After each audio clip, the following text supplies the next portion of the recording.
kandi nanjye mfite izindi gahunda nyuma y'aha ngaha, ubwo ndagerageza kwihuta kugira ngo ntaza kugira icyo nica. Ezekiyeli 47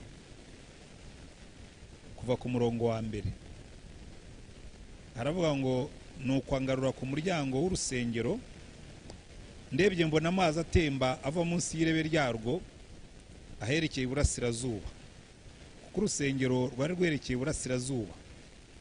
Nuko ayo mazi atemba ava iburyo bwarwo ikusi h'igicaniro. Bazansorera mu nzira y'irembo ryerekeye ikasikazi, anzengurukana mu nzira iri hanze, ageza ku irembo ry'inyuma aherekeye iburasirazuba. Ndebye mbona amazi atemba anyura mu ruhande rw'iburyo. Uwo muntu agana iburasirazuba afite umugozi mu ntoki wo kugeresha, agera mikono 1000 anyuza muri ayo mazi.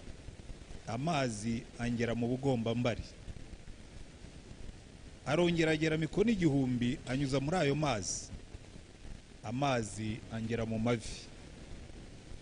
Arongera agera mikono 1000 anyuza muri ayo mazi. Amazi angera mu rukenyerero. Arongera agera indi mikono 1000 ababaye umugezi ntabasha kwambuka, kuko yarabaye amazi menshi yakwambukwa n'uzi koga, ari umugezi utambikishwa amaguru. Reka mbe ngarukirije aha ngaha, ibindi bice ndaza kubisoma nyuma.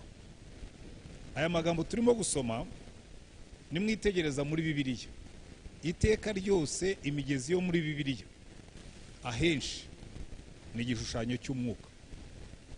Murabizi, reka wenda mperaho bisobanuka neza. Mu butumwa bwa Yohana ibice 7 kuva ku murongo wa 37 kujya ku wa 39, umwami Yesu yari yagiye mu munsi mukuru w'abayuda bitaga umunsi mukuru w'ingando. Icyo gihe ku munsi w'ingando abagabo bose barazamuka bakajya Yerusalemu, bakubaka utuzu bakoresheje imikindo cyangwa ibindi biti, noneho bakabamo mu tuzu temporary tw'igihe gito, bakayita iminsi y'ingando. Bamaraga iminsi 8. Noneho umunsi wa 8 baratubwira ngo umunsi wa 8 ari wo uruti yindi yose. Ngo Yesu arabitegereza cyane, arabireba aravuga ati abantu nubwo babaye muri iyi mihango y'idini icyumweru cyose, ariko ndabizi neza ntabwo bashobora kuba banyuzwe. Noneho arabwira ngo arangurura ijwi avuga cyane, aravuga ngo umuntu nagira inyota aza hondi anywe. Ngo unyizera wese imigezi y'amazi y'ubugingo izatemba iva mu nda ye. Noneho bakaduha igisobanuro, baravuga ngo ibyo yabivuze yerekeje ku Mwuka wera uwo abamwizeye bendaga kuzahabwa. Ngo kandi ubwo ngubwo umwuka yari ataraza, ngo ko Yesu yari atarahabwa icyubahiro cye. Haleluya. Nshatse ubundi nari kwigisha kuri ayo ngayo, ariko reka nigishe ku gice wampaye. Ariko nimwitegereza neza, iyi migezi ni igishushanyo cy'umwuka wera. Nimujya muri Yesaya mu gice cya 43 umurongo wa 18, Imana iravuga ngo ibya kera ntimubyibuke, ngo dore ngiye kurema ikintu gishya, ngo nzatembesha imigezi mu kidaturwa, nzatembesha imigezi mu butayu, mu kidaturwa muharura inzira. Haleluya. Byose nimwitegereza neza. None ugeze kuri uyu mugezi wo birasobanutse cyane, kuko nimusoma aha 47 ni igice kiri hagati, kuko bitangiragira muri 41 Imana ivuga uburyo igiye kuzasana Yerusalemu ikagarura abantu. None birangira avuga ngo nibamara gusana urusengero, ngo umugezi uzatemba uva mu rusengero ugana hanze. Ndagira ngo turebe ibintu bigera kuri 3. Icyambere, aya mazi n'ibigero byayo. Icyo ni icyambere turi burebe. Icya kabiri, n'uyu mugezi n'umumaro wawo. Hanyuma icya gatatu turi burebe ni inkomoko y'uyu mugezi naho ugana. Nicyo bishaka kuvuga. Haleluya. Icyambere rero turebe ikigero cy'uyu mugezi. Icyambere ratubwira ngo uyu muntu wari urimo kumuyobora ngo yarageze agera mikono 1000. Ubundi mikono ni santimetero 50. Mikono 1000 ni nk'imetero 500 hafi. Ngo noneho ngo akandagiye mu mazi ngo amugera mu bugombambari. Ubugombambari ni utu tuntu two hejuru y'ibiri, na aha ngaha ngo akandagiye mu mazi amugera mu bugombambari. Aramubwira ati nugarukira ahangaha urabugarukiye hafi. Ngo arongeragera mikono 1000 ngo akandagiyemo amazi amugera mu mavi. Ngo arongeragera iyindi mikono 1000 ngo akandagiyemo amazi amugera mu rukenyerero. Ngo noneho ageze iyindi mikono 1000, ubwo ni hafi nka kilometero 2, ngo amazi amaze kumugeraho adashobora kuyagendamo ngo ko yaramurengeraga. Haleluya. Niki umwanditsi yashatse kudusobanurira ahangaha? Buriya nimureba ibi bigero by'aya mazi ni ibigero by'imikurire y'abakristo. Hari abakristo benshi bakubwira ngo ngewe ngo ni ikibazo mfite, ndagifite gikomeye cyane. Muri no minsi hariya mu mujyi ariko no mu Rwanda hose tuhafite ngo amatorero y'umwuka. Habaza abantu ariko ayo matorero y'umwuka mumbwira abaheye. Ati twe dusengera mu itorero ry'umwuka. Nkange rero ntabwo babwiye ko ndi umuporoso. Twebwe twaboneyeho akaga nyine amatorero y'umwuka. Hariho n'abicara bakigisha nyine bakubwira ukuntu udashobora kuzura umwuka uri umuporoso. Ahubwo rero ko buriya ni ubusa, ni ukudasobanukirwa. Kuko nge nuzuye umwuka ndi umugaturika. Ikigusetsa nuzuye n'umwuka ntarabatizwa mu mazi menshi, kandi sije wa mbere. Nabo kwa Koruneliyo buzuye umwuka Petero atarababatiza. Kubera ko Imana yari bugabate ariko uyu mugabo witwa Petero ntabwo ari bubatiza abantu, reka mbanze babatize mu mwuka nibwo ari bwemere kubatiza mu mazi. Jewe nabatijwe mu mwuka ntarabatizwa mu mazi menshi.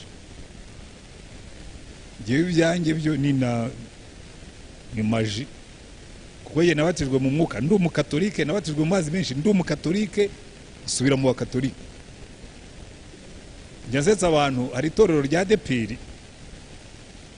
Nahoze ngana n'umupastor mwari mbwa ariko atuzi ko abakristo bambwiye ko ari bashinze ririya torero. Aha niyo ngiyo zarurindaho nabaga. Nabwirije abaturage barakizwa batangira itorero rya Deperi. None giye ndi umwangirikani. Icyo nendaga kubabwira, hari ubwo abantu bakubwira ngo twebwe ngo dusengera mu itorero ry'umwuka, nkarusha mwazandagiyeho riba nkajya njya kuvumbayo kuko ntaryo ndabona. Muraza kubyumva, mutaza kuntera amabuye ngo muvuge ngo natukanye. Ariko hari abantu babona umwuka bikagarukira mu bugombambari. Tekereza woza ibirenge ukagarukiza hano mu bugombambari. Kera twajyaga tujya kuvoma, hanyuma ugakandagira mu mazi ariko ntukarabe. Aho wagarukirije, kubera ko abana mu cyaro nyine twabaga twivuruguse mu bitaka, aho wagarukirije amazi ugasanga amazi yaciyeho umusitari. Ahandi hose hari umwera, aho wakandagiye mu mazi niho hasa neza. Abakristo benshi nuko bameze, bakandagiye mu mwuka agace gatoya, ahandi hose basigara ari uruvange, basigara ari madowadowa. Bagezwe mu bugombambari, ahandi ntibagerwaho. Ugasanga afitemo akantu k'umwuka ariko n'ikindi gice kinini cyane cy'umubiri. Sero uyu muntu uko atubwira ko asenga, ariko ngo warakabakaba abakobwa, ngo yasambanye, ngo yarwanye. Rero ubukristo bwacu ikibazo dufite ni abakristo batageze aho bagomba kugera mu mwuka. Ariko ngo uyu wamuyoboraga arabira bavuga ati uyu mugabo nimureka akagarukira mu bugombambari azabishyano. Reka nongere muteze iyindi ntambwe, ngo muteze intambwe ngo agerwa mu mavi. Rero mu mavi ho burya ni habi kuruta ahandi hose, kuko abantu bagezwe mu mavi biba bigaragara yuko bakandagiyemo pe. Kera twajyaga tujya kuvoma, jewe navukiye kuri Muhazi. Ahangaha kuri Nyabarongo ntabwo wabisobanura ngo byumvikane neza. Je navukiye kuri Muhazi. Abana rero batazi koga baragendaga bakogera aho twitaga mu rw'imbwa. Mu rw'imbwa na ahantu kandagira bikagera hano mu mavi. Noneho ukuntu bogaga baragendaga bagashinga amaboko bagafata ku mucanga hasi, noneho bakajya badumbagura amaguru inyuma. Umwana wogeye mu rw'imbwa icyamukubwiraga yabaga afite imicanga ahantu hose, kuko yagiye aradumbaguza agakubita imicanga ikazamuka, ugasanga ku maboko iriho, ku maguru iriho, ugasanga noneho yanduye wese. Yogeye mu rw'imbwa niko twahita. hari abakristo bogiye mu rwimbwa muzababona nimuhumura amaso mukitegereza muzababona bafite ibirabagwe ahantu hose. Uyu muntu uko dusengana kuki tubona ari ishyano? Yogiye mu rwimbwa byamugeze mu mavi agarukiriza aho ngaho. Nawe ati rero enga nkwereke igira imbere ho gatoya ugerwe mu rukenyerero. Umuntu wese wiga koga barimo hano bazi koga murabizi neza no muri pisine iyo ushaka kwiga koga uhagararaho amazi kugera hano mu rukenyerero ko ntushobora kurohama ariko ushobora koga, ushobora kwiga koga udafashe hasi kuko mu rukenyerero ntabwo wafata hasi uhita ujya munsi y'amazi.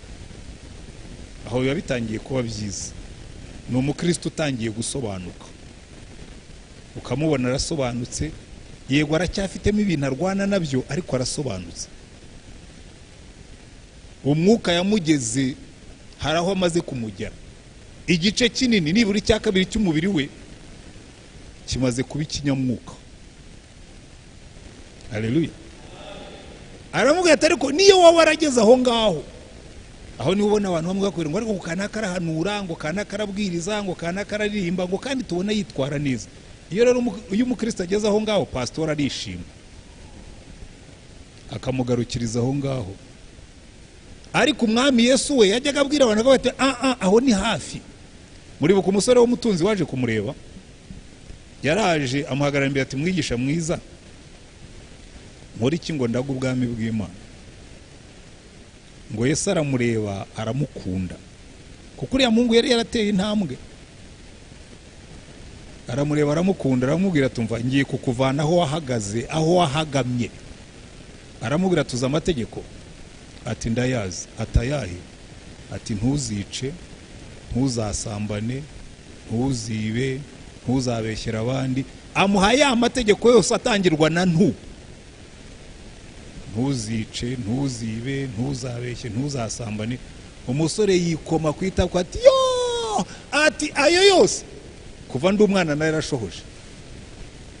Ntiyamenya ko yaguye mu mutego. Yesu aramubwira turacyashaka ubwami bw'Imana ati cyane.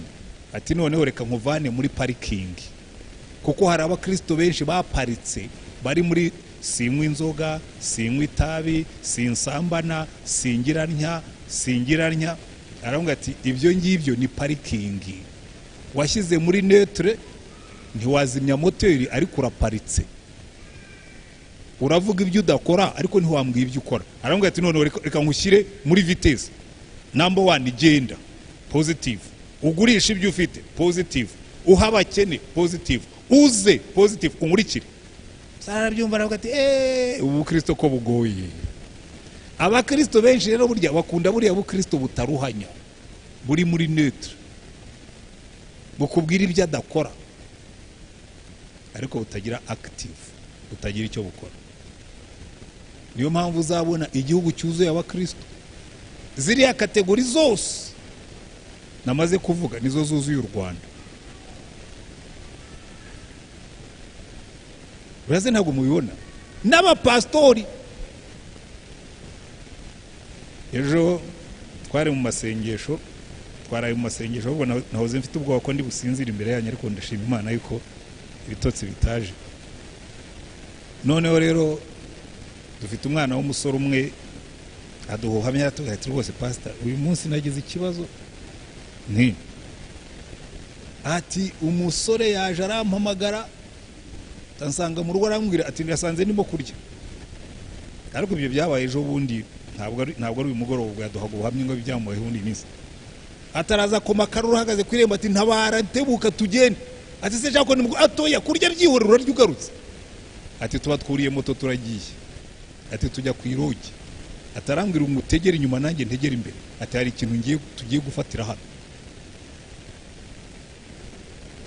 Umugabo aragenda ajya ku muryango w'irogera aravuga ati umugore wanjye na pastor wanjye bari hano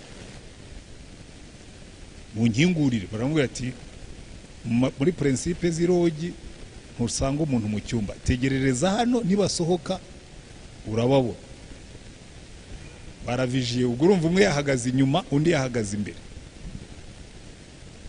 Pastori sinzi ukuntu yabimenye yuko nyine baguweho ngo asohoka mu cyumba yiruka aratimbira asimbuka igipangu, ariko umugabo aramuhamagara, ubwo umugore baramusigarana. Umugabo aramuhamagara aramubwira ati umva, niba udashaka intumbi y'umuntu uze mwembi umuntu woza akagera mu bugombambari, ariko akaba umushumba. Urabona umushumba wurira intama? Babonye umushumba wurira inka? Hanyuma barahagarara baramureba ati se urabivugaho iki? Atundinya tubona baye inyama y'imbwa. Abakristo, abashumba batuzuye umwuka ngo bagere aho bagomba kugera. Iyo nabaye muri komisiyo y'ubumwe n'ubwiyunge, nari nshinzwe amatorero n'amadini. Noneho ngiye kuvamo manda yanjye, nabayemo manda enye, mbona zimaze kuba nyinshi, imyaka 12. ndavuga nti muzanyongeza indi, ndumva contribution nagomba gutanga mu kubaka igihugu narayitanze, ibindi nzajya mbikora ndi hanze. Noneho nsubira mu bipapuro, nari mfite ibitabo byinshi byo muri komisiyo y'ubumwe n'ubwiyunge, kuko twari twarakoze ibintu ubushakashatsi bwinshi. Nkagira ifaridi ingana gutya yari irimo amatiku yo mu madini. Habera nawe nse mana ko ndangije uyu murimo mbitware ngiye kubibika bibare shivi wanjye. Ndavuga ntoya, ibi najya nsubiramo nkamenya ibiba abantu bakoze, ndayijyana ndayitwika. Nige wayitwikiye, ntabwo nayihaye security, nayijyanye ndayitwikira, ncana umuriro, nkajya nkuramo dosiye y'abanga bashyiramo, nkuramo y'abari yanshyiramo. Kuko buriya hari igihe ureba abakristo bavuga ko batari kwa abantu ntabwo ari ab'umwuka, barakorera mu mubiri. Gihe rero buriya itorero rirandiza n'iryo ntayobora. Umusore umwe wacu yigeze gukora icyaha, sambana n'umukobwa, ba mama babo bombi baririmba muri korari imwe. Ibi ntambara ikomeye, amutera inda. Noneho umwana ndamwe rero sha uzazi nibura uhagarara imbere y'itorero wihane, kuko jewe ni kumpana abantu, ntabwo jewe njya mbaca. Wenda mwicaza nkamuganiza, nangiza uzahagarara imbere y'itorero usaba imbabazi. Umwana araza asaba imbabazi, ntangiye kumusengera amarira araza. Nusose umuntu amwe, pastor uhagaze imbere y'itorero abantu 2,000, amarira akaza umuntu w'umugabo. Ndamubwira niwe nabibonye wavukiye mu mujyi, ntabwo wigeze uragira inka. Jewe naragiye inka yawe yarapfa gukarira. Ukarira uri umugabo, ukarira wapfushije imfizi yawe ukarira. Jewe napfushije umuntu none nekurira.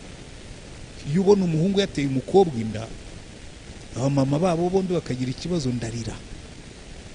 N'ubu ngubu hari n'ibyo ngibyo mbabwira, najyaga nicara nkabisoma nkarira. Mana tuzakubwira iki nitukugera imbere? Abanyamwuka bogiye mu rw'imbwa, abanyamwuka batageze aho bagomba kugera. Noneho baramubwira ati ntugarukiraho. Burya Yesu ajya kubwira uriya musore, yamubwira ati ntugarukiraho. N'abigishwa ba Yesu amaze kuzuka yarabigishije. Hari abantu none numva batazi Bibiliya, bavuga ngo Petero ntiyari yarize, ngo na Yohana ntiyari yarize, ngo na Yakobo ntiyari yarize. Nkabura ibyo bintu muvuga mwabikuye. Bachelor's degree tuyiga imyaka 3 ubu ngubu barayimanuye. Muri za university nyinshi bachelor's degree ni imyaka 3. Ninde muntu wize yigishwa n'umwarimu mwiza nka Petero? Kandi we yigaga buri munsi adasiba, akiga ku manywa na nijoro.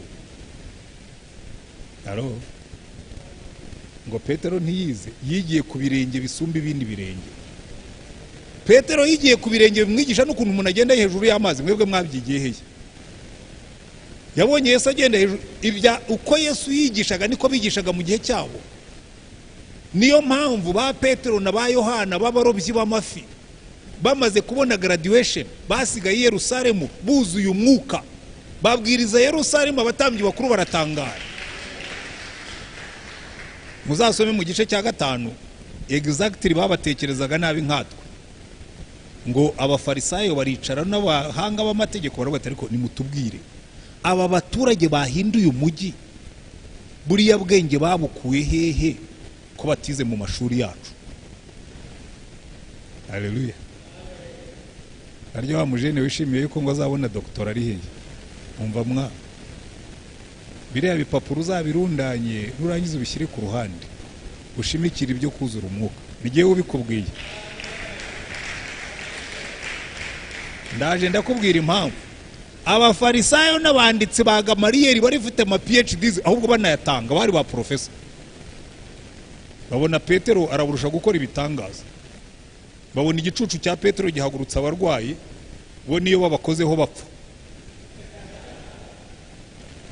Bari abantu ko batize mu mashuri yacu buriya bushobozi babukuye ngo bibuka ko babanaga na Yesu. The best school. Hallelujah. Reka mubwire ntaza kubyibagirwa. Yewe nakoze masters muri theology nkora doctora ariko nangije nandika teze yanjye. Kuko wandika teze nyine ugomba ku kritika ugasesengura hanyuma nandikamo nk'amapaje nkane. Kuko nanditse ku bintu byo kwigisha abayobozi, leadership development. Nibyo nakozemo doctora. Noneho nandikamo navuga ngo nasomye ibitabo kugira ngo wandike teze ya doctora aho nize wagomba kugaragaza ko wasomye nibura ibitabo 300 kuri topic wanditseho. Nibura niyo minimum 300.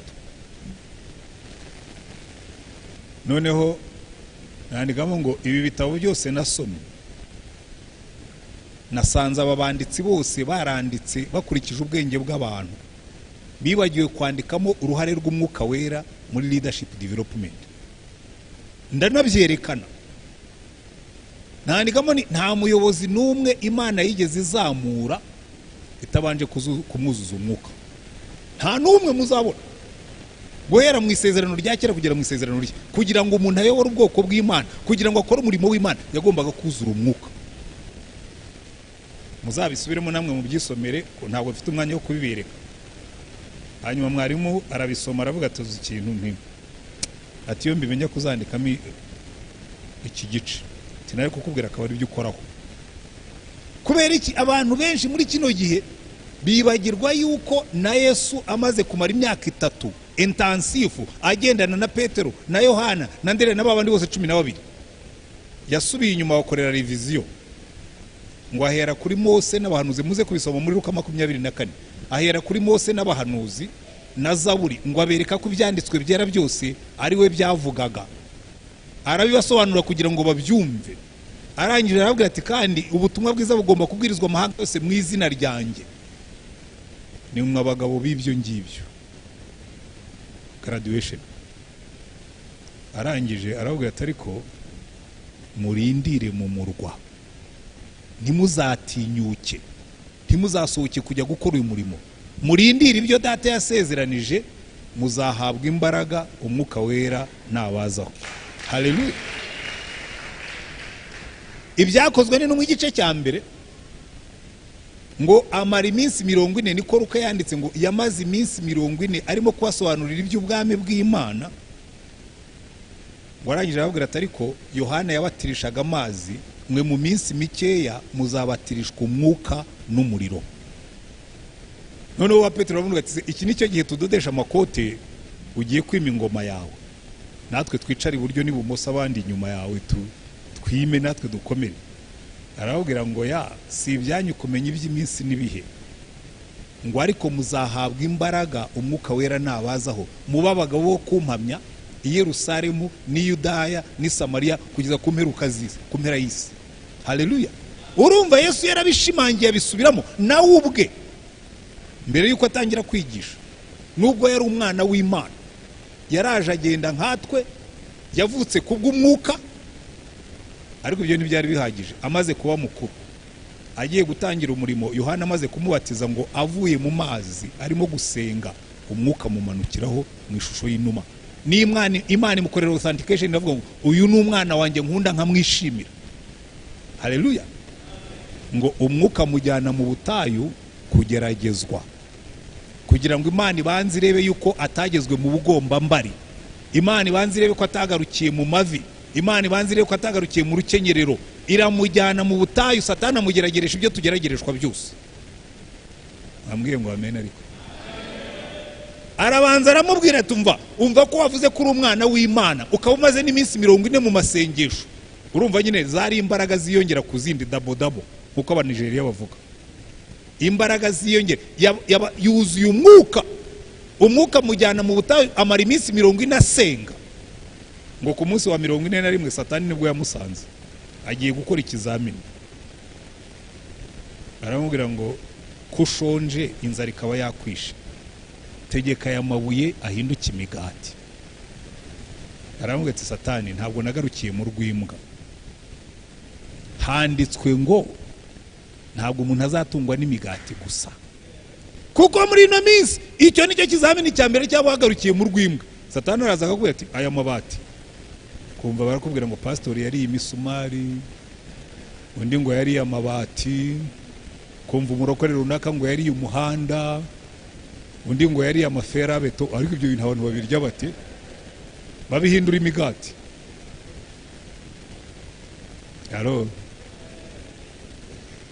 Aravuga ati se, ati shati icyo ngicyo uragitsinze, ubwo sogondera urimutse.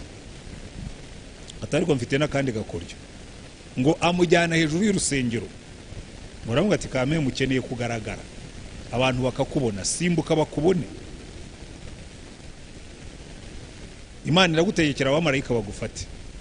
Aramubwira atoya Satani, handitswe ngo ntuzagerageze Uwiteka Imana yawe. Satani avuga ati ariko uzi yuko uyu nguyu adasanzwe, mwabonye ko muri no minsi intambara imwe muzo dufite zose ntibamvuze, ntibambonye. Nigeze kujyana na mugenzi wanjye ariko warakomeye, ariko ni muri baba bishop batoya, uretse ko nyine biha amatiti. Avuze ngo umuntu yitwa bishop afite agatorero gatoya katakwirwa no muri sa.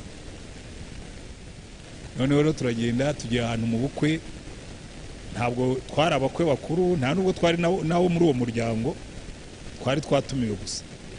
Turagenda dusanga intebe z'imbere bazicayeho, ariko inyuma zari zihari. Ndabona buri katwicarire hano. Atoya, ariko uzabo turi bo hano se turabake, twe turabakwe twatashye ubukwe, reka twicarire hano. Warakomeza arahagarara ufata intebe ndiyicarira. Noneho sinzi ukuntu umwana umwe yaje araza ati ati pastor atamakuru ni meza, ati se ko wicaye hano niho nasanze intebe ziri. Atoya, ati ngwino, ariko n'uyu nguyu turi kumwe, ati nta kibazo nawe nimuzane, badushakira intebe batujyana imbere. Arabona ati ntubona, ndabona iki se? ari ibintu duha imbaraga nyinshi cyane. Nababwira stories na stories. Nigeze kujya gukoresha imodoka mu igaraje hari i Kigali. Rero nifite imodoka ifite nimero ya RAA. Noneho abagabo bari bahari, babaza umugaragiste banaterose, uriya mugabo uhagaze hari urimo gukoresha imodoka ni Pastor Antoine. Ndatiye ati sinumubona. Se muratubwira ko iyo imodoka agendamo. Ati mbona igihe cyose yaje kuyikoresha ni nta n'umushoferi agira. Ati reka, ati mbona ari uyizanira. Kargo bari abagabo babahisha iki. Noneho bamaze kugenda aramubwira tuzi ibyo bari abagabo bakuvugaga nti ngo ugenda mu modoka ya RAA. None se bansanze nahagaze mu nzira, ariko iragenda. Ariko n'abantu bakubwira ngo hari imodoka itagukwiriye. Umugabo ngana nanjye Love for ntinkwiriye.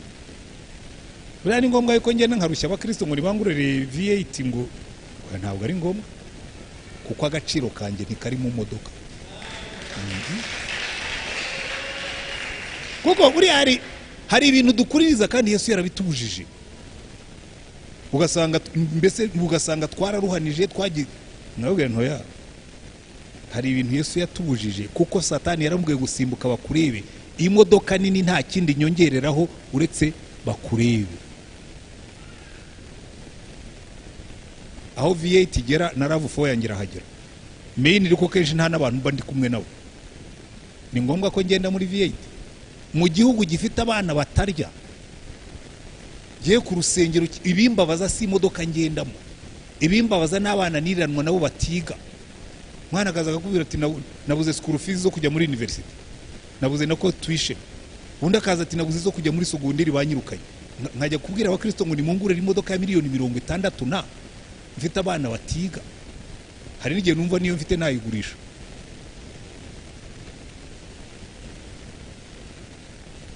TV ngo ntibambonye, ibundi siyo bakubona byari kukungura iki mu mwuka? Nothing. Hari n'ubwo abantu babwira ngo buriya ngo ugenda muri VAT ngo nibubwiriza abantu, nkavuga nti sibyo, jewe nabwirije nivo zose ngenda muri Love 4. Nivo zose natangiye kubwiriza nivo zo hejuru ngenda muri Gikumi muri Toyota Corolla. Iyo naparitse ntabwo abo twicarana muri sare bambaza ngo waje muyihe modoka, bazakubeshya. Njya numva n'abantu babihinduye teori ngo iyo ufite imodoka nziza ngo abantu bame, ahubwo niyo teori muzayikureho. Yesu yagendaga n'amaguru kandi abantu baramukurikira. TV icya gatatu yamugerageresheje, aramubwira ati izi ngoma zose ndaziguha nupfuka mukandami. Mujya mubona ibyaha dukora kugira ngo twitwe ba representa. Ntabwo turwanira umurimo. Jewe nicaranye n'abayobozi b'amatorero benshi bari mu ntambara barwana. Ntabwo ariko se buriya murimo murarwanira umurimo w'Imana cyangwa murarwanira nzitwa nde?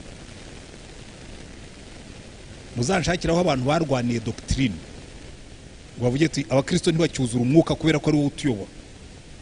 Ntabwo tukikora ivuga butumwa kubera ko ari wowe utuyobora. Aho muzabona nzasaba imbabazi ko nababeshyeye. Akenshi dupfa ninde uzaba nde, ninde uzaba iki, mu rwimbwa mu rukenyerero. Iyo umwuka buriya koga, reka ndangize ikigero cya nyuma, iyo widumbuye mu mazi noneho menshi, gushobora no gukora plonge uturutse mu metero 3, ujya ubona abantu baturuka hejuru bakaplonja mu mazi kuko ni maremare, habamo freedom. Iyo woga mu mazi menshi nta nubwo ubyumva, hari nubwo witendeka ku mazi akagutwara. Twebwe twavukiye kuri Muhazi, twajyaga twibira ukajya munsi. Hari n'igihe twajyaga tujya gukina n'imvubu ukayica inyuma kuko burya imvubu igenda nk'igiti, abana burya nibiharamagara, nta nubwo batekereza ku rupfu rubaho. Ukabona imvubu ziri ahantu zikunda guhagarara zikazamura amaso n'amazuru. Sinzi niba mwabona uko imvubu ihagarara mu mazi. Noneho tukagenda ugaplonja, ukagenda ugaturuka kure ukayituruka inyuma, tukarushanwa kujya kuyikora ku murizo, kuko niyo yikoze ku murizo igira ngo nifi hanyuze. Ukagenda ukagenda kuko mu mazi menshi uba ufite freedom of movement. Haleluya. Rero ndenda kubatera umwete. Jewe nuzuye umwuka muri 84. Sinanamenye ko nuzuye umwuka nkagira ngo nasaze, kuko nta muntu wari warigeze abinyigisha. Ariko narabisengeye ko nari nabisomye muri Bibiliya. Jewe nakijwe nsoma Bibiliya, hanyuma ngera ahantu bavuga ngo muzahabwa imbaraga umwuka wera. Nabazambwira Yesu, ndashaka kugukorera mu mbaraga mu mwuka. Ndicara ndasenga, ngiye kumva numva ndavuga ibintu oya, nagomba kuba ari gutya abantu basara. First of all, ibi ndimo kuvuga ntabwo ari Kilatini kuko cyo narakize, ntabwo ari Icyongereza cyo narakize neza, ntabwo ari Igifaransa ndakizi neza, ntabwo ari Ikinyarwanda nacyo ndakizi neza, nta nubwo ari n'Igiswahili nzi gake. Ngomba kuba ndimo gusara tu no kubitangira, ariko nkumva mu mutwe vraiment ndi fresh, tayari kabisa meze neza. Hanyuma nza kujya ahantu usanga umuntu arigisha ati abantu bamwe buzuye umwuka bagira ngo basaze. Agomba kuba ari bya bindi byambayeho, ugomba ndasobanukiwe. Ariko nuno munsi ndacyashaka kugera dipa mo. Kubera iki? Reka mbabwire. Urabona Petero yanyuraga ku bantu, igicucu cye dore n'ubu nanjye igicucu cyane kirimo kirakora kuri ibyo. Igicucu cya Petero cyakoraga ku barwayi bagakira, bagahaguruka bakagenda. Mushwari bazikozaga kuri Paulo, bakazitahana bazikoza ku bantu bafite abadayimoni, amadayimoni akabavamo. Shuro zingahe nahenda henze umudayimoni ngo ave mu akantwara amasaha 6. Paulo batwaraga ibitambaro, ariko ugenda muhagararije bavuga dayimoni ndagutegetse vamo, ati simvamo. Dayimoni nakubwiye mu izina rya Yesu vamo, ati simvamo. nkafata Bibiliya yanjye nkabanza kumuha preaching, hamuhasemo ni kukuneshwa kw'abadayimoni no kuneshwa kwa Satani. Nkavuga ni dayimoni, urabizi neza na shobuja yaraneshejwe, namwe mwaraneshejwe, urubanza rurabategereje. Ati simvamo. Ariko burya abazahura na bene uwo mudayimoni burya barimo gukora intambara iyo twita guerre d'usure, intambara yo kunaniza.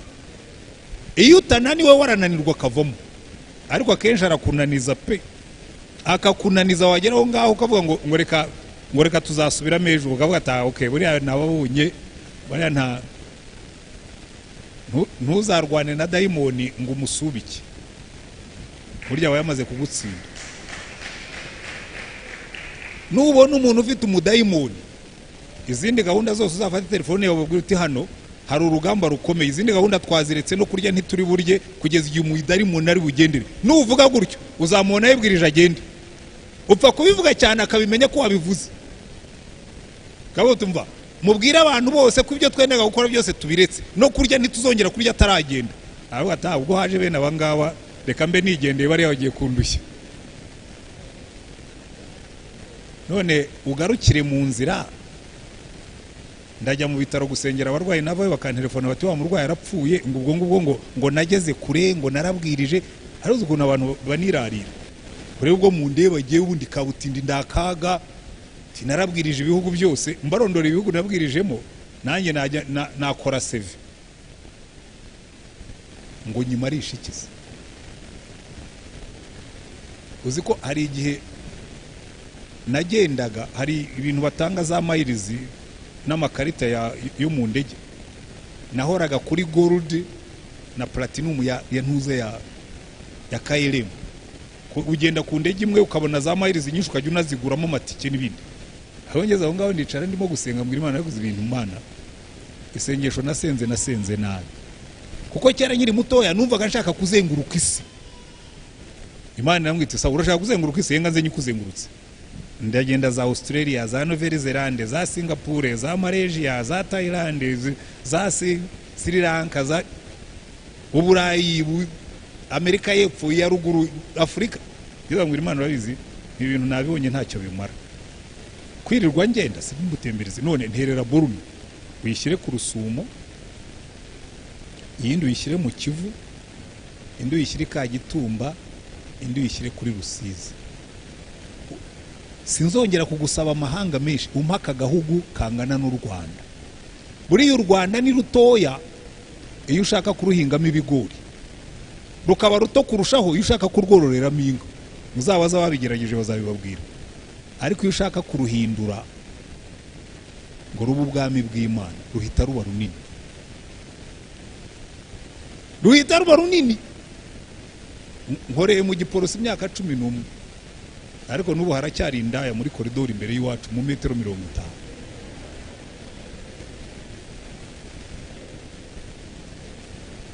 Waronye ngenda nirarire ku bantu ubwo mu ndeba rero ngo ubungubu ngo ndakandare ndikabutindi, uri kandare kajya indaya zirimo zirakubitirwa imbere y'urusengero rwawe.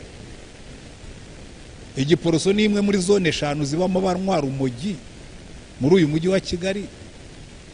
Hanyuma nirarire ku bantu, hari ibintu Imana ikora ikagucisha bugufi, kajya ubwira ngo ifuze izindi mbaraga zirenze izo ufite uyu munsi. Haleluya. Azafu muraririmba da, sibyora? Ariko mwari mwaririmba, twigeze kujya ahantu mu giterane, korari y'umugabo witwa Carlos Anacondia muri Argentine iraririmba, abantu batangira kwihana, umuvugabutumwa ataraza ku gatuti. Ndavuga ni we Mana wazamfashije amakorara kamera gutyo, bakajya baririmba indirimbo zikamanuka abantu bakihana tutaranabwiriza. Kuko usigaye ubona twebwe dukora show, kubera ko twarebeye ku basitari bisi natwe dukora show, ariko se abantu barahinduka. Ngewe nicyo kibazo mfite, ntabwo Yesu yigeze ntuma ko impression abantu, yantumye kubahindura. niyo umva niyo bankomera nibyo nabwira guriya musore yewe sinyakunda abantu banyita dogiteri se wagize ati ibipapuro gusa biriya byo bifite n'agaciro gato cyane.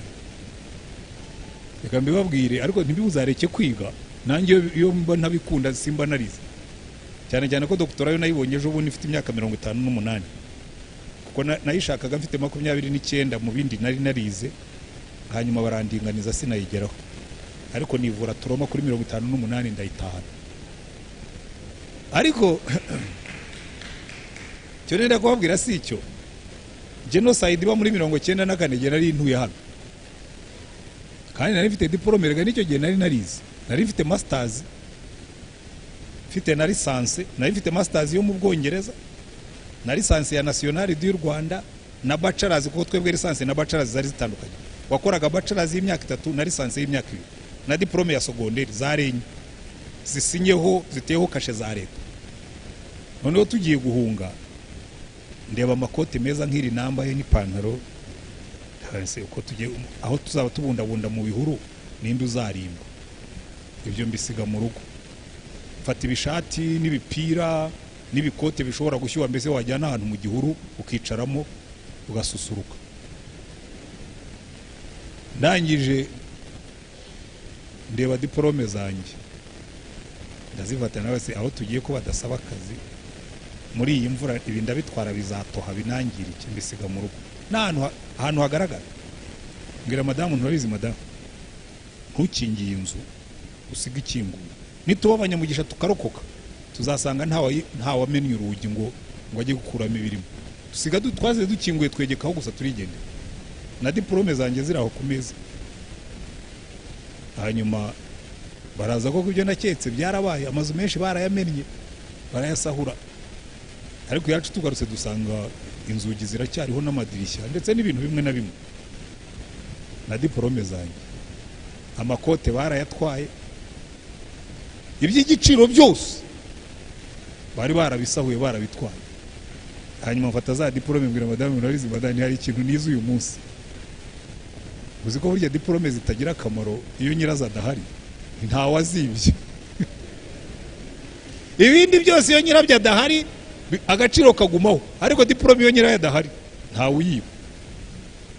Naje nsanga zihari, na masters yo mu Bwongereza yari ihari. Iyo mureka twirate Yesu, ibindi dushimikire kuzura umwuka. Ariko diplome sinzi pfobya, uri icyatumye Paulo yandika kimwe cya kabiri cy'isezerano rishya, nuko Kamemu yari yarigiye ku birenge bya Gamariyeri, kandi Yesu amutoranya abigambiriye, kuko yavugaga ikigiriki n'ikilatini, ko yari yavukiye i Taruso, kandi hari muri zone we yari n'umuroma, avuga ikigiriki ko i Taruso hari mu bagiriki, avuga n'igiheburayo yarize. Urumva nyine kuba yaravugaga indimi eshatu, hari byinshi yashoboraga gukora aba Petero batashobora. Ntabwo Petero yari kujya mu bagiriki ngo ahashobore, byaranamunaniye. Diplome zigira umumaro ariko wuzuye umwuka. Amen. Kuko ibintu by'Imana uwakoreye Imana wese, Mose yari yarize mu ishuri ya Egiputa. Burya Imana igira urwenya, yararebye iravuga ngo uyu Mose ndamushaka, ngo akivuka ngo ababyeyi barabona ngo bona ari umwana mwiza, kuko hari ikintu cyari kimuriho kiri special, hari igikundiro cy'Imana cyari kimuriho akinavuka. Ngo bamuremera agatete, baramugenda mushyira muri Nili, hanyuma baramujyana bamushyiraho ku mugezi. Murebe urwenya rw'Imana, kuko Imana yari ikeneye ko Mose yiga kugira ngo azandike ibitabo 5 bya Mose hano mu gitabo, azashobore gutekereza cyane. Mu byakozwe n'intumwa igice cya 7 umurongo wa 22 baravuga ngo yiga ubwenge bwose bwo muri Egiputa, agira imbaraga mu magambo no mu bikorwa, educated. So nimuzasozure gusuzugura diplome, ariko Imana iravuga iti kugira ngo rero uyu mwana azige mu gihugu nk'iki, agomba kujya kwa Farawo akarererwayo. Wa wundi watanze itegeko ngo bica abana b'Abayuda bose b'abahungu, amutangirira school fees, yiga ubwenge bwose bwo muri Egiputa atahiwe, kuko Imana ni itegeka ijuru n'isi. Haleluya. Jewe nyambibwira abantu mwabwira ni Imana ishaka kwereka ari itegeko ijuru n'isi ifata ba bandi bari kugukandamiza bakakugirira neza. Jewe ndangiza universite nigishaga muri universite umwaka umurangiye barandinganiza niko politike twabaga mu yavugaga. Barandinganiza banyohereza kwigisha muri troncome. Kara karengane gakomeye. Noneho ngezeyo Imana yambwira ngo si cyo nakuzaniye, ndimo ndahindura amateka, ndimo ndakujyana aho nshaka kujya. Mfata Bibiliya ntangira kuyisoma kubera ko nari ndambiwe nabuze icyo nkora, ndakizwa. Ntabwo jewe nakirijwe mu giterane, nakirijwe nsoma Bibiliya, niyo mpamvu nyikunda cyane. Ndayisoma gatatu nsubiramo kugira ngo mbanze making sure ko ntibeshye, hanyuma mfata icyemezo cyo gukizwa. Umwaka ukurikiyeho Imana irambwira ngo reka nkwe nigiye utegeka ijuru n'isi, bagiye kuguha buruse ujye kwiga mu Bwongereza, kandi koko barayimpaye. Leta ubwayo iyo yandinganije irampamagara, impa passport, impa buruse njya kwiga mu Bwongereza. Ku buryo bo twajyanye baravuga ati ntabwo bishoboka twane nawe uragiye. Ndavuga nti jewe mwebwe ahubwo muzabona itandukaniro. Bo baragiye bakora stage y'amezi ane niyo twari tugiyemo, je tugezeyo bayikonvertisa mu masters, nsigarayo bo barataha kubera Imana. Ariko mvuyeyo ndaza ntangiye gusenga, nari ntangiye kubyimba. Imana urabona umuntu uzanye masters yo mu Bwongereza muri 86 ntabwo yigisha muri tronco. Imana ngo ujya amene ugeze Rurindo aho banakohereje, ngo noneho nigiye ukoherejeyo. Ndagenda mara imyaka 5 nigisha muri tronco mfite masters made in UK. Hanyuma nyirangije Imana irambwira ngo ubu ngubu wari uri muri stage yo kunyumvira, noneho waguruka ujye kunkorera. Nabonye yuko nshobora kugutegeka ukumva, nshobora kugucisha bugufi ukabyemera. Hanyuma ntangira kujya gukora umurimo muri JB, nuko natangiye. So reka tujye ku ngingo ya kabiri. Izo ntera zose uko ari enye, ubugomba mbari, amavi, urukenyerero, amazi akurengera, nibyo tugomba gushaka. Abuzuye umwuka murimo hano mugerageze kujya ku kigero gisumbyeho, kuko aho wageze ni hafi cyane. Mwese abicayemo hano nanjye ndimo, ivuno na pastor, aho wageze ni hafi. Twese duhora tugeze hafi, kuko ikigero Imana yashyizeho ni kirekire. Imana muri Efeso, mu Efeso ibice 4 Paulo yabivuze neza, aravuga ngo tugomba gukura tukakira ku kigero gishyitse cy'igihagararo cya Kristo. Iyo nipimye kuri Kristo nsanga ndi igikuri, nkasigara nigera kuri ba Paulo na ba Petero nabwo nkasanga nkiri igikuri. Twese umunsi igicucu cyawe cyagurukije umurwayi uzaza umbwire, nzagubirana ubwo ngubwo wageze ku kigero cya Petero. Umunsi wazuye abapfuye utagombeye kuvuga, utagombeye kujya, nzamenye ko wageze ku cya Yesu, nzakubwira ntirekera aho ngaho twigendera. Twese nta numwe uragerayo. Ikigero Imana yaduhaye kigeze hejuru cyane. Don't stagnate. Ntimuzasitanye ngo mugumaho mwageze, ngo mujye mwigamba ngo jye ubwo mundeba ngo haraho nageze. Ntaho turagera. Nanjye ubabwira ntaho ndagera, jewe ndanabyemera. Hari abantu bajya ngo rwose pastor kuri iyo myaka ya 60 n'inura cyarara amajoro. Shaho nuko ntarageraho nshaka kugera. Ndagenda nkarara nigaragura ku misambi impenda henda Imana wambabariye ukanzamuraho gakeya. Wirengagize ko nshaje, wirengagize Imana imyaka maze, ariko unzamureho gato, kuko nzi neza ko hari ikigero nshaka ntarageraho. Haleluya. Icya kabiri twihute, umugezi n'umumaro wawo. Rero hari ikintu gikomeye cyane ku bintu byitwa kuzura umwuka. Bagenzi banjye, abantu benshi bazi ko kuzura umwuka tuwuzura gusa kugira ngo abantu babone ko twuzuye umwuka. Umva uko batubwira hano. Dusubire muri cya gice ku murongo wa 6. Maze arambwira ati mwana w'umuntu, mbese ibyo urabibonye? Arangarura ngeza ku nkombe y'umugezi. Amaze kungarura mbona ku nkombe y'umugezi hari ibiti byinshi cyane mu mpande zombi. Maze arambwira ati aya mazi atemba agana iburasirazuba azagera no muri Araba, kandi agere no mu nyanja. Nagera mu nyanja amazi ari yo azakira, kandi ikizima cyose kiri mu mazi ayi uwo mugezi utemberamo yose kizabaho.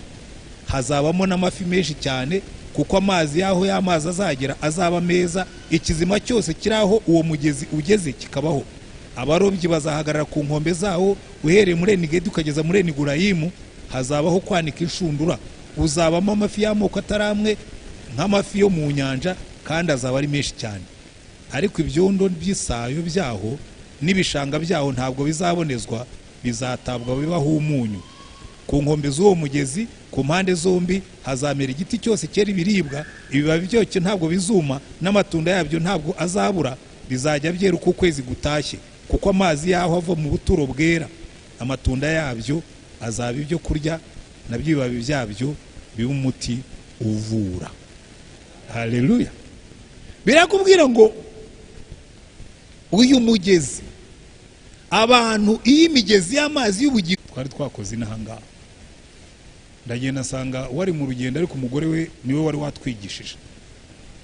Dusohotse mbwira abaprotokole baho, ndabwira ko nshaka kuvugana na madamu wa apotre runaka, namubona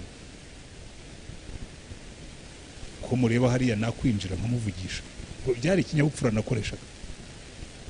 Bati yaguhaye randevu ntoya, ariko se ko ndiwe yicaye hariya buriya sinagenda nkakomanga nkamubwira uwo ndi we nkamuvugisha ngo ya ko ntabwo ashobora kuvugana n'umuntu atahaye randevu. Ntabwo nanjye ni mwene data, nanjye ndi umukozi w'Imana. Ngo ya kereka yaguhaye randevu. None se ko yicaye hariya mbona arimo kuganira n'undi mudamu, barimo guseka, barimo kunywa icyayi, nagenda bakampa nanjye agakombe nkicara nkawe ibyo nshaka kumubaza nkabimubaza.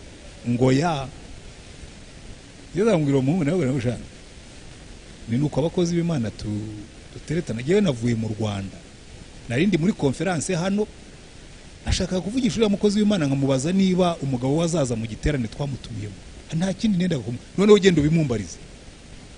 Oya ntabwo mbifitiye uruhusa. Hungu ndamureba nawe ntuzi ikintu, niba Imana ariyo yavuze ko azaza, ndatashye kandi azaza. Ndagiye ndigendera, ndakata ndigendera. Noneho koko umugabo araza, aza naherekejwe na wa muhungu wambujije kwinjira. Araza asanga niye urimo gukorodona igiterane kuri stade, nambaye ikote na karavati. Icyo gihe nagiye niyambaye amashati uri za made in Rwanda n'izindi zisa gutyo, hari abantu bazisuzugura nyine. Noneho ndamureba, ndabona ko uwagenda nkamukora ku matama, nkamubwira ngo ubuse ntimuje. Abanyeza ndavuga ntoya, ibyo ngibyo nanjye nambaye umunyamubiri, ibyo ari byose cyangombwa yaje. Ariko nyuma yaho aza gushaka gukora igiterane hano mu Rwanda. Abantu rero twakoranaga muri ibiterane by'abayobozi, bamwe nyine n'abantu bavuga toya, bari abantu batubwiye ko bagusuzuguye, reka natwe tubanze tubakome, ntabwo tuzabaha access ku bayobozi kereka babanje bakaza kugusaba imbabazi. Ngo nari chairman, uwo muhungu wari uje gutegura igiterane waramubwira ati mwasuzuguye chairman wacu, mugende mubwira apotre wanyu ngo aze abanza musaba imbabazi, hanyuma tuzabafasha. Haratashye da, yohereza umuderege, aravuga ati rwose mutubawe. Ariko nabwo mwirushya abantu, ntabwo ari ngombwa. Ariko nyuma yaho twaricaye turaganira, ngo ati vraiment biriya bintu ntabwo ari byo bikoze. Yabara ko mujye mubwira abantu banyu bamenye gutandukanya abantu, bamenye no gutandukanya ibintu. Ariko icyo kibazo kirahari, imbuto zacu bene data turasharira, na hano turasharirere. Hari mwene data umwe nahamagaye, nitabwa na secretary, nawe nase ko nashaka kanaka, ati ntabwo, ati telefone yaguhaye ni y'abantu bose. Nese abantu bose, hari y'abantu bose ni y'abantu badasanzwe. Noneho mbwira iye bwite, noneho bamuhamagariraho, atoya ati kereka ari wikwihereye yamaye. Nawe noneho genda umumbwirire ngo hari ubutumwa Pastor Antoine agufitiye yavanye muri Amerika, uzaze kubufata. Ntabwo haciye n'amasegonda 30 mbona arampamagaye ngo rwose ngo mbabarire, ngo naguhaye nimero y'abantu bose, nanjye ariko ndi umuntu wese, si hari ikibazo, uzaze ufata ubutumwa bwawe. Ngo yangureka ngo nimero yanjye ngo yandike, ko nubwo yari yampamaje za zindi ziba ziri masike utamenya. ngo yandike ngo kugira ngo ujye ndamubwira ntabwo nzajya nkwamagara kuri iriya. Hari uzi kubona umuntu mwene so akugora, niba tukagorane, niba utari bubohera abandi, niyo wazamuka ntabwo uzasumba Yesu. Bigeze kubaza abagore dusengana ndavuga ariko muri mwe ninde wakwifuza kugira umugabo umeze nka Yesu? Bose baramaneka bati umugabo ngure wamukure. Ndavuga nti murabaswa. Ndavuga ni Yesu. Yesu yigiraga agataro, rimwe na rimwe bakamuyoza ivu. Yagiye kwa Simoni w'umufarisayo, inda irazi mujya ku birenge, ishyiraho umusatsi, irahanagura, ishyiraho n'amarira, isigaho amavuta. Ndavuga nti ari umugabo wawe mwajyanye mu birori, inda ikazi kamujya ku birenge, ikabihanaguza umusatsi, ikabisoma. Abadamu murimo hano nimubwize ukuri. Umudamu umwe yaravuze ati umva, akaba ari umugabo wanjye wakoze ibintu nk'ibyo, ati hapfa umuntu. Ariko Yesu yari so accessible ko n'indaya zamuvugishaga. Muri uko Umusamariya akazi kwiriba, n'abigishwa be baratangaje ati yo bose arimo araganira n'indaya ku manywa, ntazi bene bari abagura bari bo.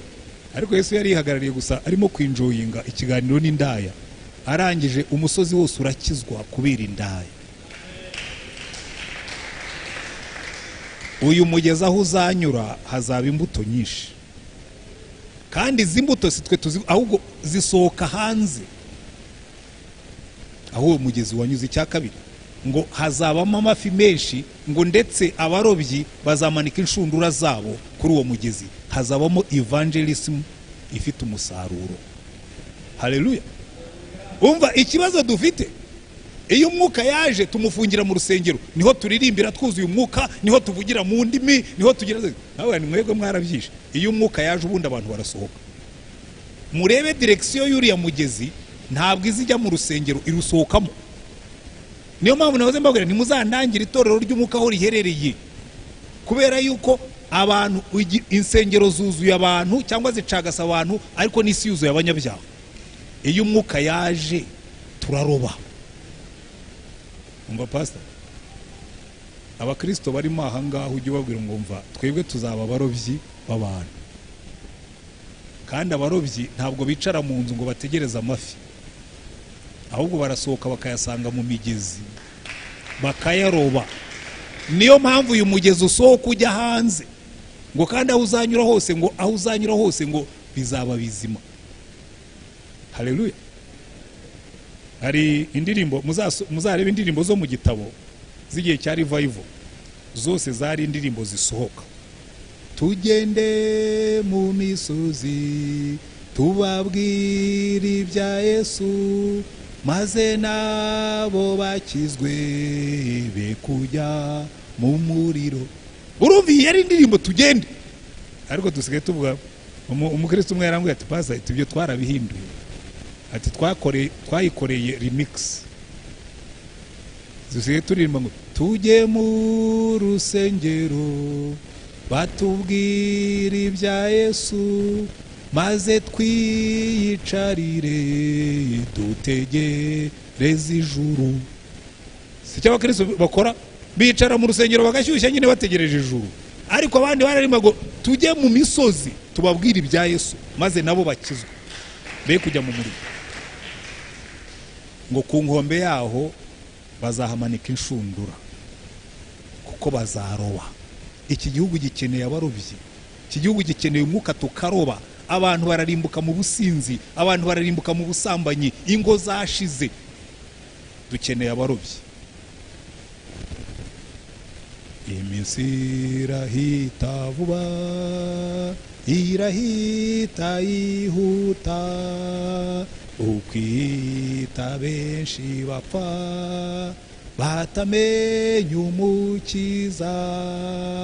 Hariho icyo twakora, tugikora n'umwete, dutabara ubuvuse, imisubuyererwa dutyo. Urumva indirimbo baririmbaga zari indirimbo zibatera umwete, zibabwira ngo nimusohoke, abantu barimo bararimbuka, twicaye mu rusengero, abantu barimo bararimbuka, dusengera mu rusengero, abantu barimo bararimbuka, turirimbira mu rusengero, mureke dusohoke.